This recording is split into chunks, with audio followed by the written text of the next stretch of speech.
Welcome back to Harbor. Al-Qaeda has now claimed responsibility for the attempted terrorist attack on Christmas Day. So where does the United States need to go right now to fight terrorism in this world? And where does Al-Qaeda live? Bob Baer is a former CIA field officer and is now Time.com's intelligence columnist. Tyler Drumhauer has been on before. He served as the CIA station chief in Europe until he retired in 2005.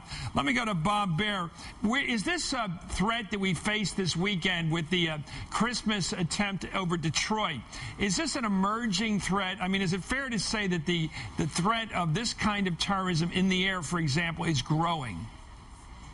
Chris, it's not an emerging, it's an old threat that we never took care of. This is Yemen. Yemen is the sort of the center of Al-Qaeda, always has been. We've never cleared it up. And you've got elements of Al-Qaeda all in those mountains, and they're almost impossible to get to. It's a divided country. Okay, ungovernable country. Bob, hold there for a second. Welcome back. We want to bring in President Obama right now. He apparently has abruptly ended a round of golf and sped towards his family vacation home for what's described as a personal matter. Let's go to Chuck Todd for a report on the president. He's in Hawaii. Chuck. Hey, Chris. Well, just very quickly, we know there had been some reports about what happened and the president cutting things short. A friend of the family was injured today on the ocean. It's nothing having to do with the first family, but it was an injury to somebody very close to the president, a friend of the president.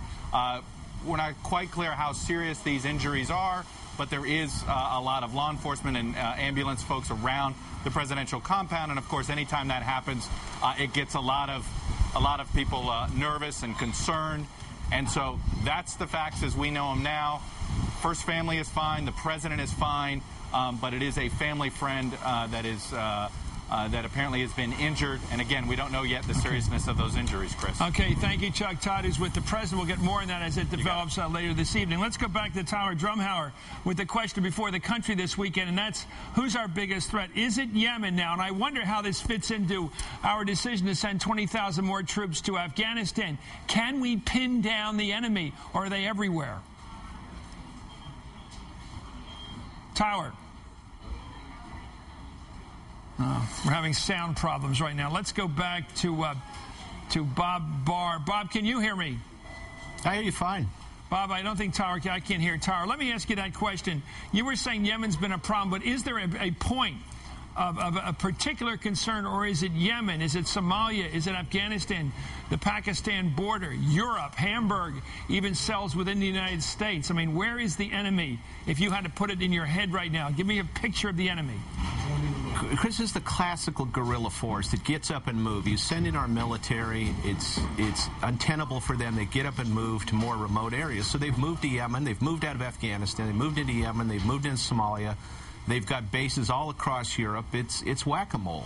It is virtually impossible to crush this thing with it being everywhere in the world. Well, does it make sense, Tyler, to go after them in Afghanistan, given what's happening right now coming out of Yemen? Well, I think you have to go after them wherever they are, if Afghanistan, Yemen. But it's not really a military problem. The real place you have to look for these people, the real danger is in Europe and Canada and people that are already here in the United States. And working with the Europeans more effectively, we still haven't gotten that right, even from my days there. There was plenty of intelligence available here, and the other problem at this end lies in the structure that was put in place after 2004 here, where everything's sort of done by committee. Everybody's talking about connecting the dots and throwing around buzzwords.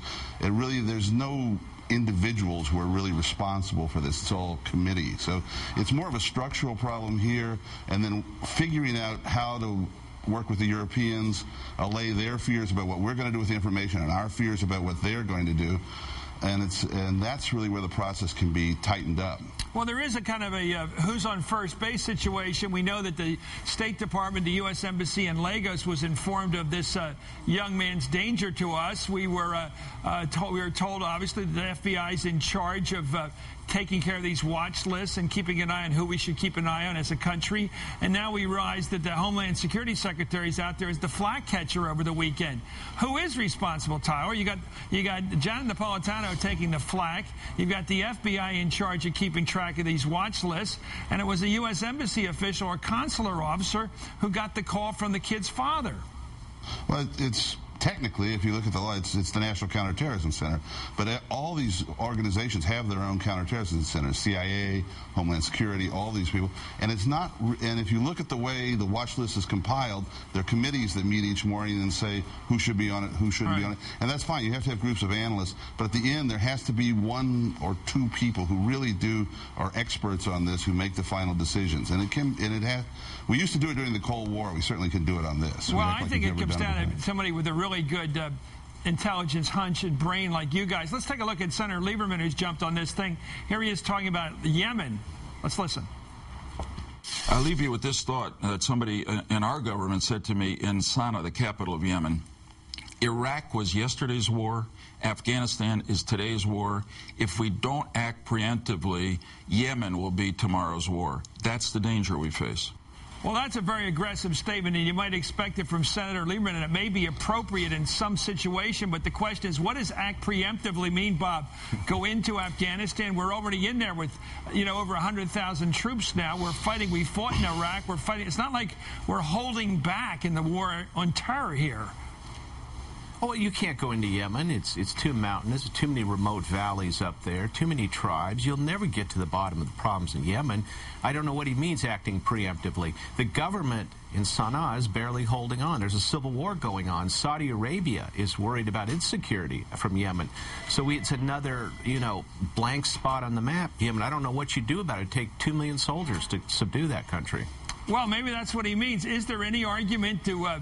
I'm obviously setting up perhaps a straw man here. Is there any argument for a large, a punitive raid, a United States army marching into a country like Yemen where we do have diplomatic relations? Tyler, I just wonder how many wars.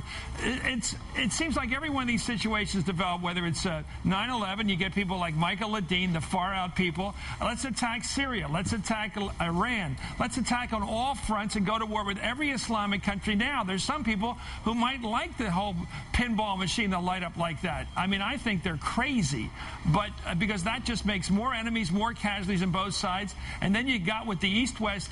Well, the people who really want this East-West war have always wanted, which is an East-West total war. You're shaking your head, Bob. Well, we need fewer troops in the Middle East. Look, there's no help for it. We have to kill Muslims. We have an army in Afghanistan, Pakistan, and Iraq. But the more Muslims we kill, the more enemies we have, and this just becomes a never-ending cycle. That's what worries me. Well, is that something that people want? Who wants that? No, they don't want it. What do you do about it? The question is, we have to find a way to get out of these wars as fast as we can, and then see what happens. In the meantime, that man should have been stopped in Amsterdam because he was on a list, but the FBI and the CIA don't share databases. They still don't after 8 years. Tyler, then back to Bob. Here's my worry. Everybody with a brain is worried, and that's everybody out there right now. What happens if our enemy out there gets really ambitious? They send 10 or 20 of these guys out every day, and we catch most of them, but we don't catch them all, and that's hell where we don't catch them. Real hell. Chris, I think you're right. That's one thing you really have to prepare on for this. This is what the Europeans had to deal with in the 60s and 70s. Occasionally, you're going to have to, some of this won't work, some of them will get through, and you have to be prepared what to do after that. But it's, in the meantime, what you were saying before very quickly is it's not a military solution, it's an intelligence solution. And if you think how many number 2 and number 3 and number 4 of Al-Qaeda have been killed by predator attacks and all these other things? The real dangerous people are the guys like this little guy that would never even come up on the radar. Well, how would you possibly pick up intel on a few guys get together with a kid like this, they recruit him or he joins them, they give him what he needs in terms of weaponry, he's already indoctrinated or self-indoctrinated, he already has a point of view. How could a big intelligence worldwide network pick up on such a small situation like that, Tyler, and then Bob? Well, because you have to have, the only way to do it, these cells are very hard to penetrate, obviously, but you have to have sources on the ground, human sources, in places all over the world, reporting, and you can do it with allies, you can do it where you do it how you must, where you are, and you collect information on the whole situation, and what you have to get is someone will come to you at some point and say, there's a fellow here, he's a Nigerian, and he looks like he may be one of the people that are going to do this. The one thing that saves us on this is that it is hard to find people kill themselves, to do suicide bombings. It is? Unless you're in some place like Israel and Palestine. Well, but people, to recruit suicide bombers is not easy for these guys. So that's the one area, and you have to be constant. You have to go to work every day on it, basically. Yeah. I wish you were right, but I've been on the West Bank in places like Nablus, and I have to tell you, I've seen the martyrs on the walls over there. They're celebrated, and their parents sit next to you and have sweet tea with you and talk about their kids. It's not hard enough. Anyway, thank you, Bob Bauer. Thank you, Tyler Drumhauer.